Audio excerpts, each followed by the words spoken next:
bateko transformazio luzea eta latza da, eskan finean pertsonan pentsatzen dute dela igotzen garatakoi batera eta ez denatokira bestu eta listo, eta ez, prozesu handia da, esken finean makillatzen, depilatzen, txasalak ipintzen, 2 ordu gaude gutxi gora bera, ez denatokira igo baino lehen. Transformazioa azten da, bizarrak entzen, lehengo, eta gero ni gitzienez makilladore bat daukat, Aron Sánchez, orduan, girara edo antzesten dugun tokira, bera etortzen da nirekin. Anakotzek zer du gustoko gehien? Begiak, egiten diran begiradak.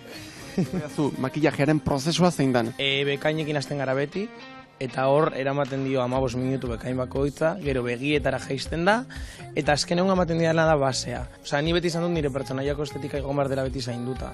Inspiraziorik baduzu? Carmen Farala. Drag Race irabazi zuen. Gure erronkariei, gure erreportariei, zer esango zenieke? Zer behar dute? Drag batez ondo jantzteko?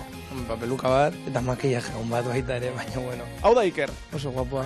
Bai, oso guapoa Iker, oso guapoa. Nola beharko luke drag bihurtu Ikerrek? Bigoteak entza, lehengo gauza, saia dauka.